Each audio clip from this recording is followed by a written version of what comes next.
Hi BookTube, my name is Juan. I am just one reader coming to you from my new setting. I will be making, hopefully, most of my videos here now in this new space. I am loving this new reading corner that I have created here. And so, yeah, I am here with my reading wrap-up for the month of January, which was a surprisingly amazing month, although there were some stinkers in there. But I really enjoyed the fact that I was able to take some chances, and I had some really amazing reading experiences, and I really want to share them with you. But first, coffee, because that is a basic necessity in my life. So right now, what I am drinking is a French press coffee. This is a specialty coffee that comes from Chiapas here in Mexico. And the type of coffee is what is called a geisha coffee. It's incredibly special and rare, and it's a delicacy. It is one of the best coffees that I've ever tried. I made it myself with a French press. I love specialty coffee, and this is just absolutely amazing. I cannot believe this is actually coffee. It is a treat. This particular coffee actually has been a twice winner of the a Cup of Excellence tournament, or thing. It's a thing. So that's what I'm drinking today. So let's get started with my wrap-up for January. The first book that I completed in the month of January was a stinker, The Way of Kings by Brandon Sanderson. The first book in the Stormlight Archive, one of the most revered series out there by one of the best-selling authors in the fantasy genre, so I really thought it would be quite something, I don't have the best track record with this author. I tried the Mistborn trilogy. I read the first book and I thought it was just really, really bad. Then I read something by him that I really liked, the Alcatraz, it's like a middle grade series. I read the first book. I thought it was pretty funny, enjoyable, action-packed. That's it. Nothing to write home about. But, people love the Stormlight Archive, so I really wanted to dip my toes into this particular series. I made a separate video. It's not a review. It's more like a rant, a highly emotional, negative rant that has received so much hate, so many comments in that video that you can go and check them out, but that's not the point. I thought it was trash. I thought it was badly written in places, in the sense that the dialogue felt incredibly pedestrian and mundane. Some parts of the book that should have been more descriptive were very shallow, especially the world building.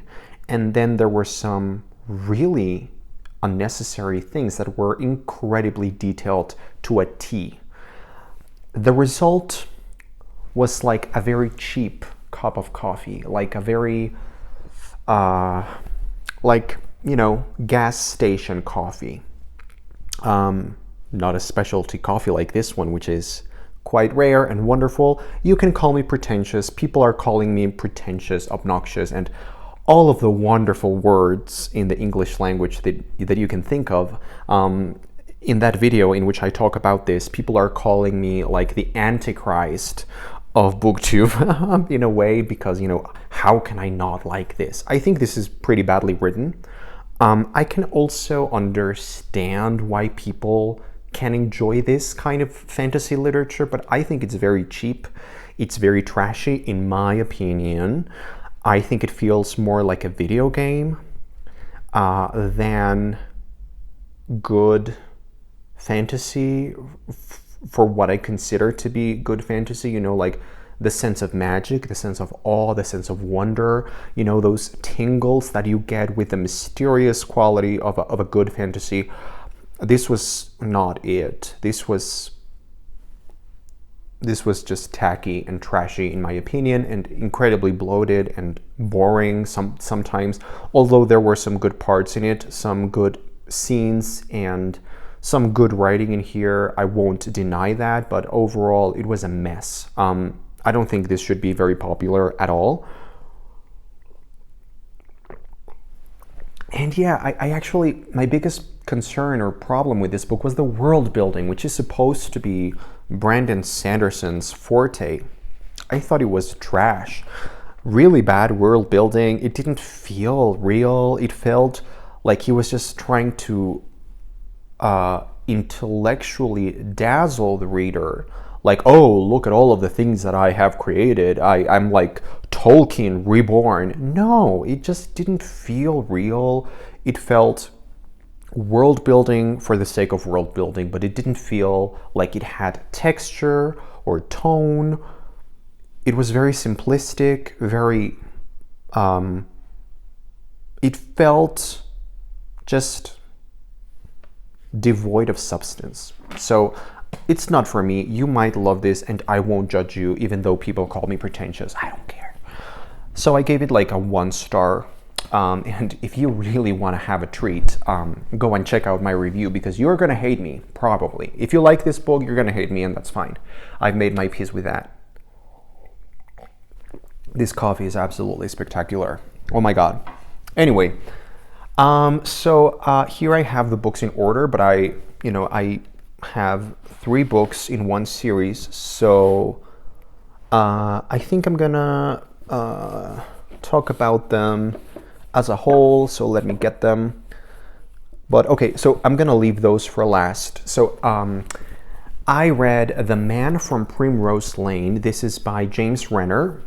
This is a weird book with a capital W, in a good way and then in a really bad way. But I enjoyed reading it. I would actually encourage you to pick it up, because I think this book might be for you. And say one thing about this book. Say it's unique. It's strange. It's not common. It's very, very out there. And I really enjoyed the weirdness of it, its originality. It's essentially a mixture of thriller, mystery thriller, detective story. The protagonist is a writer who is haunted by the past. His wife committed suicide, and then there's a crime involving the titular character, the man from Primrose Lane. And then there's like a bizarre, almost fantasy, more like science fiction-y thing, twist that I won't reveal in case you want to read it. I enjoyed it, but then I enjoyed maybe, I don't know, like the first half, or maybe more than that.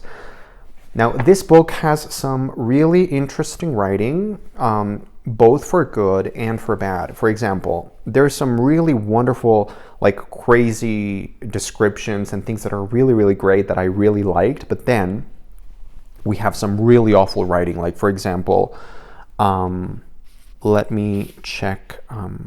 Oh, I found it. It's right here. Just listen to this. I dashed to the open door of the tow truck. It smelled like the den of a malnourished burr, the sort that is slowly dying of cancer of the anus. Isn't that the most spectacular thing you've ever heard? Isn't that Shakespearean in essence? Wow. It was a mixture of good and bad, but then the problem for me with this book wasn't really the writing itself. I thought the writing was overall passable or decent, except for that. My problem with this book was that it just really, it fell flat in the end. It was overly ambitious. it became weird for the sake of being weird, and it didn't quite make sense in the end in a clear, satisfying enough way for me. So I gave it like 2 stars. Maybe I would give it 3 stars because it is quite unique. But yeah, it's not a perfect book.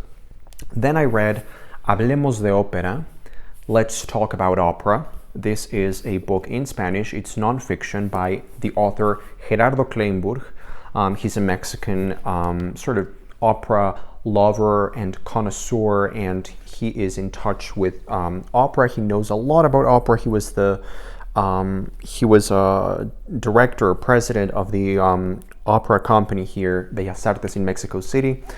This is just a compilation of interviews that he has conducted with several stars in the operatic world. I really enjoyed it. I love this kind of thing. You know, I love interviews. I love opera. I love gossip. So this was quite remarkable. I really, really enjoyed it. And it had a lot of wisdom in it. So I gave it like 4 stars. Although it's very hard to rate nonfiction of that kind because it's interviews. But I personally loved it. It was so enjoyable. Then I read... I tried reading Richard Russo's Nobody's Fool, a book that I thought I would love because some people here on BookTube, like Leo from A Little Book Live and Rick McDonnell, have really enjoyed it, and I usually feel like I am very compatible with their reading taste, and I DNF'd this one. I did. I feel kind of bad, like a bad person, like a bad friend for not liking Nobody's Fool. Maybe I'll give it another try at some other point. Maybe I wasn't in the right headspace, but I highly doubt it. I think the problem for me with this book was the writing style itself. Maybe the story is great, maybe the characters are great, the dialogue could be great and funny, but for me, if I don't like the writing style, it's very hard for me to actually get into the book. The writing here reminded me of John Irving, not my kind of writing style, and it felt really pompous and overwritten and like heightened, like a heightened air in the style. So I DNF'd it, but who knows, I might try it again later because, you know, sometimes rereading can actually change your mind. Who knew that?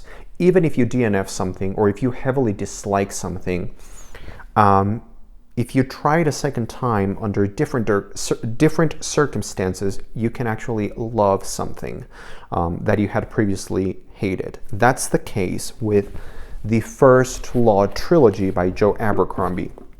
So I'm going to go ahead and talk about this, and then I will go back to this.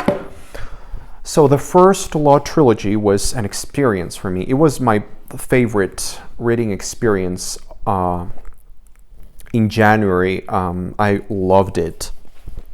So the First Law trilogy by Joe Abercrombie. Excuse me. The first book, The Blade itself, I read it very quickly. Then, and I gave it, I think I gave it 4 stars. Then the second book is Before They Are Hanged. It took me like 2 weeks or longer to read this. And I gave it 3 stars, I believe. And then finally, the third book, Last Argument of Kings. I devoured this book. I gobbled it up like nobody's business, like the best coffee in the world. Wow.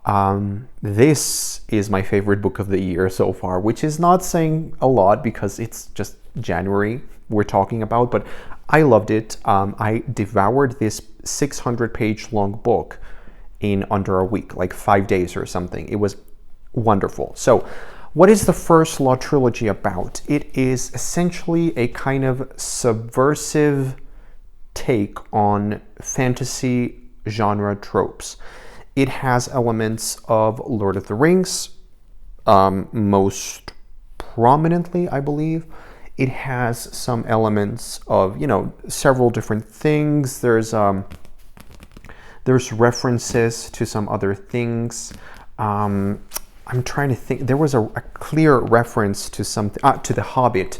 There's a part in the third book where someone is like being very sarcastic and saying like, oh yeah, it's like one of those stories, like there and back again, blah, blah, blah. And I was like, oh my God, that's a clear reference to The Hobbit or There and Back Again.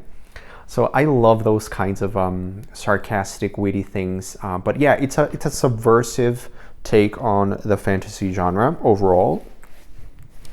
And I read The Blade itself for the first time last year. I didn't really pay that much attention to it. I didn't quite understand it.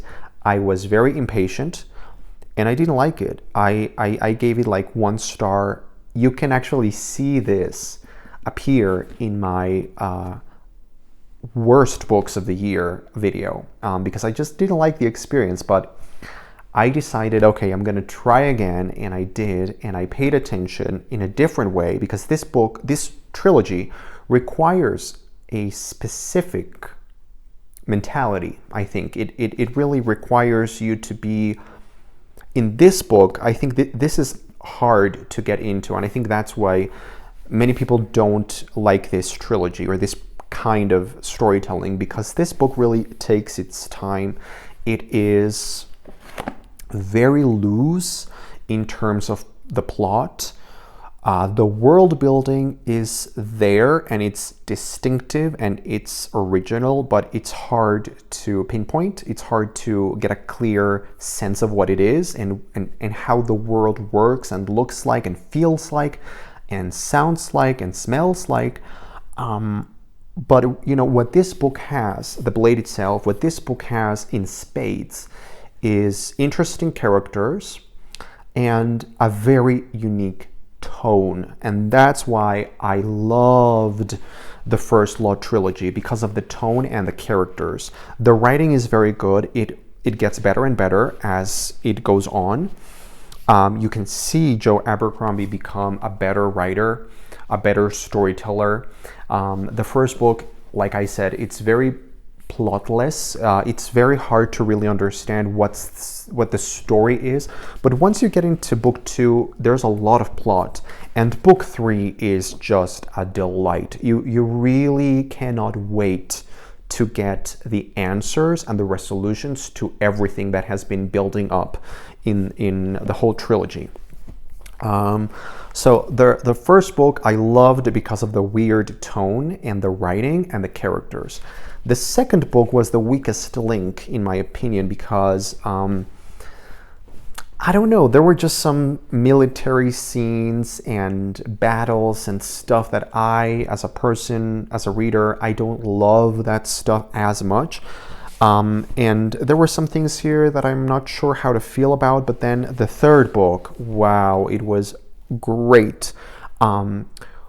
Something else that I love about this trilogy is that it's not perfect. It's very unique, but it's not perfect. There are some threads and arcs that are left quite open. Pretty much all of the characters' arcs are left open, which is great.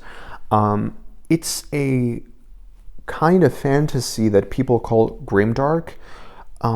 It's gruesome, but it's very upbeat. It's not serious. Like, for example, A Song of Ice and Fire by George R.R. Martin is incredibly serious. It feels important. It feels serious. This feels incredibly light, upbeat, funny, very funny, hilarious at times, actually.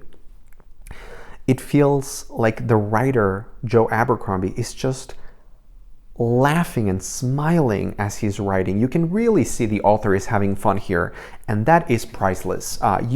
I think that sounds like something that you would take for granted, right? Like, oh, of course, the author enjoys himself or herself when writing their novel. But, you know, it's very rare for me to actually encounter something where I can really get the sense that the author is loving the experience of writing these characters, these dialogues, these scenes, the witticisms, the punchlines, the humor. Wow, it was just great. And Joe Abercrombie, what a good writer. What an interesting writer for a change.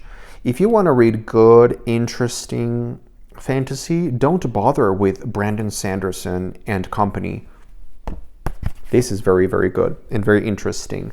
So I think that's all I have to, well, my only problems with the writing in the first law was there's a lot of military scenes or battle scenes. There's a lot of action verbs sometimes in the description of battles or duels that for me don't work as well, because I get confused when the action is so incredibly detailed.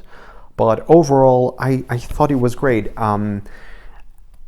As a whole, I would give the trilogy 4 stars. It was great. I highly recommend it. And so finally, let's talk about a book that I thought was delightful, so delightful, Auntie Mame by Patrick Dennis. This is a novel told in a very episodic way. Every chapter, it's a little bit like Mary Poppins, you know, in the way that it's a novel, but it's told in very episodic chapters. So each chapter could be read potentially as a short story or as a different episode in the life of these characters. So you can read this in a straightforward way, like a novel, or you can just take it in small doses like a short story collection. I loved this. This was so darkly funny. It was so charming. It's the story of a boy, Patrick Dennis, who is left fatherless and motherless. So he's an orphan.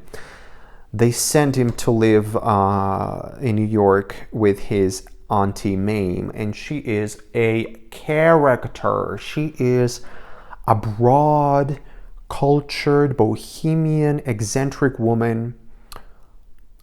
Such a lovely, warm character with a lot of bite and snark. She made me think of Emily Gilmore, Helene Hanff, but she's very sassy and sort of sexy in a way, but she's hilarious. And there's a darkness to this book as well that really surprised me in a good way. My only problem with this is that there are some episodes that are, of course, inferior to the rest. Or there are some stories that are, some episodes that are superior, because it's like a short story collection where it can be a mixed bag. So there were some absolutely just spectacular jewels of comedy in here. I think my favorite one was the first and the second chapters. The second one is absolutely hilarious. I could not believe that I was reading that. It's so avant-garde. This was written in 1955. Wow, this was so revolutionary and avant-garde. It's hilarious. It's important. It's a treat. It's a delight. I gave it 4 stars. Anyway, that is my reading wrap-up for the month of January. This was a longer video than I usually make, I think. I hope you enjoyed this format with the coffee and the books and the new setting.